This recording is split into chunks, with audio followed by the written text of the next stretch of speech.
Salut tout le monde! Aujourd'hui, on va parler de One Piece. L'équipage des Mugiwara est l'un des plus puissants du monde. Après tout, c'est l'équipage d'un Yonko, les empereurs des mers. Pourtant, il ne compte que 10 membres, tout du moins officiellement. Et parmi ces 10 membres, seulement 4 possèdent des fruits du démon. Aujourd'hui, on va essayer de trouver quel serait le fruit du démon parfait pour chaque membre de l'équipage. Mais attention, on va pas faire ça n'importe comment. Parce que ce serait très stylé de voir Sanji avec le Zoan du Phénix ou Zoro avec le Gura Gura no Mi. Mais de 1, ce serait bien trop puissant. Et de 2, ce serait pas très intéressant. Le mieux, ce serait de trouver un fruit du démon parfait qui s'ajouterait aux compétences du guerrier, mais qui, en même temps, ne romprait pas son style de combat. On va essayer de faire ça aujourd'hui. C'est parti! Jinbei, le paladin des mers. Étant donné que c'est un homme poisson, il se sert massivement de l'eau dans son style de combat, ce qu'il ne pourrait plus faire avec un fruit du démon, car ça enlève la capacité de nager.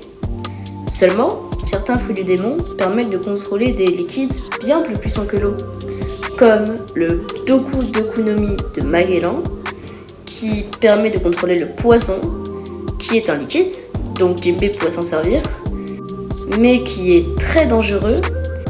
Rappelez-vous des dégâts qu'il a infligés à Luffy. Sinon, il pourrait utiliser le Magu Magu no Mi de Akainu. Ce serait une ironie par rapport à Marineford, mais imaginez un homme poisson maîtrisant la lave, ce ferait de lui un guerrier très puissant. Oda avait proposé le Siu Siu no Mi, désolé si je prononce mal, le fruit de la nage. Je pense que à ce stade-là, mieux vaut garder son pouvoir de base sans fruit du démon, car il peut déjà nager et il peut contrôler l'eau, ça lui ferait juste un handicap. Contrairement au I no Mi de Aokiji, le fruit de la glace, ça ferait de lui un guerrier très puissant. Il pourrait lancer des attaques de grande ampleur, lancer des projectiles de glace pour ses ennemis. Ça ferait de lui l'homme poisson le plus puissant du Nouveau Monde. Franky le cyborg. Étant donné que c'est un cyborg, je me suis demandé si c'est possible qu'il mange un fruit du démon. Mais après, je me suis rappelé que dans One Piece, il était possible de faire manger un fruit du démon ou un objet. Un fan s'est posé la question et a demandé à Oda. Il lui a répondu: nanana, faudra attendre Dr Vegapunk, nanana, je vous expliquerai plus tard. Chef, ça fait 25 ans, explique-nous au bout d'un moment. Bref, pour Franky, je propose le Jiki Jiki no Mi, fruit de l'électromagnétisme de Kid. Ça lui permettrait d'améliorer le général Franky en plein combat.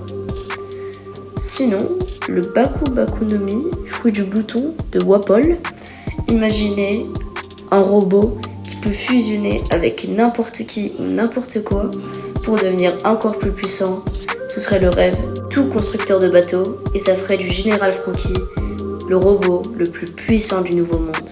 Sniper King, devenu un dieu vivant pendant ses aventures, mais toujours resté aussi trouillard, Usopp est finalement le Mugiwara le plus humain de l'équipage, celui à qui on peut se référer, qui a toujours peur, alors qu'en vérité c'est un excellent sniper. C'est pour ça que je proposerais le Poké Poké no Mi, fruit de la poche, qui permet de stocker à l'infini n'importe quoi. Ça lui permettrait d'avoir des munitions à l'infini.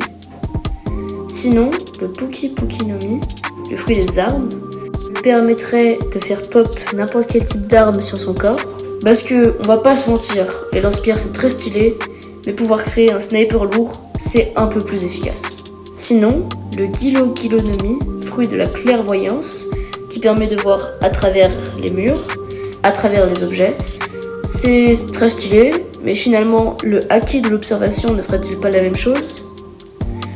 Le Pari Pari no Mi, fruit de la barrière, serait excellent, car il collerait à son caractère de trouillard, et caché derrière une barrière insaisissable, il pourrait tirer à travers un minuscule trou et toujours trouver sa cible, le digne fils de son père Yasop. Nami. Pour la navigatrice des Mugiwara, je pense qu'un fruit du démon en rapport avec la météo serait parfait, comme le supposé fruit du démon de Dragon, qui permettrait de contrôler le vent. Elle pourrait créer des cyclones et lancer des rafales de vent. Sinon, je pense que le Gorogoronomi, le fruit des nerfs, serait parfait pour elle, étant donné qu'elle se bat quand même avec un nuage qui s'appelle Zeus. C'est d'ailleurs ce fruit qu'Oda lui a donné. Il a eu le coup de foudre, littéralement, il s'est marié avec une cosplayeuse de Nami, et il a eu 2 enfants.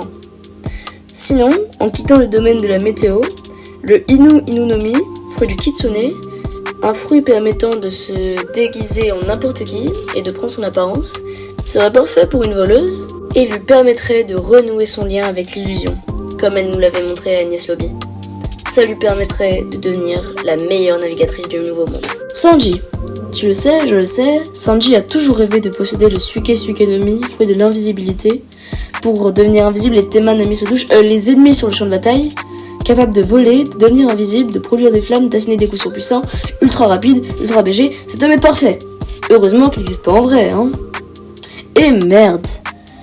Plus sérieusement, je pense que le Wapu Wapu no Mi, fruit de la téléportation, serait parfait pour compléter un guerrier déjà polyvalent et fin stratège. Ça deviendrait une ombre fatale et insaisissable, mais bon, le fanboyisme a son paroxysme. Qui n'a jamais imaginé Sanji avec le Mera Mera no Mi, fruit du feu, Grape Ace, le feu ayant toujours fait partie de son style de combat, métaphoriquement avant l'ellipse, et puis littéralement après, avec l'armure du Germa 66.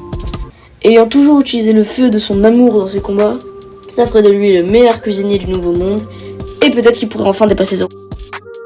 Zoro, honneur, entraînement, muscle, voilà le code d'honneur de Zoro. Les pouvoirs des fruits du démon n'en font pas partie. Ainsi, oubliez le Supa Supadomi de Mr. One, permettant de créer des lames partout sur son corps. Oubliez le fruit de Baggy Clown, permettant de diviser son corps. Non, je pense plutôt au pouvoir du Yami Yaminomi de Barbe Noire, le fruit des ténèbres, permettant d'annuler le pouvoir des autres fruits du démon et de combattre à la loyale, plus de girafes ou de pteranodons, juste 2 hommes et 2 sabres. Ou le fruit de Rouge, dont le nom est inconnu, il permet de devenir plus puissant à chaque coup reçu, et vu l'endurance de Zoro, il pourrait acquérir une puissance phénoménale. Rappelez-vous comment il ne s'est rien passé à Thriller Bark, et surtout que Roronoa Zoro est doté d'une endurance et d'une puissance surhumaine. Rappelez-vous qu'il a résisté au coup le plus puissant du manga, asséné par Big Mom et Kaido. Bref, si sa douleur devient proportionnelle à sa force, il deviendrait invincible. Désolé Sanji. Et voilà, j'ai essayé de donner un fruit du démon à chaque membre de l'équipage du futur roi des pirates. Même si je sais très bien que si Oda ne leur en a pas donné, c'est pour des raisons scénaristiques, comme l'étrange maladie qui atteint les porteurs des fruits du démon près de Love Tale. J'espère que ça vous a plu. Si c'est le cas, je ne peux que vous conseiller mes anciennes vidéos. N'hésitez pas à vous abonner ou à mettre un like. Ça me fait vraiment plaisir et ça m'apporte un grand soutien. Mettez votre avis en commentaire. Quel fruit du démon vous aurez donné à tel ou tel personnage. Sinon moi, je vous dis à la prochaine vidéo. Ciao!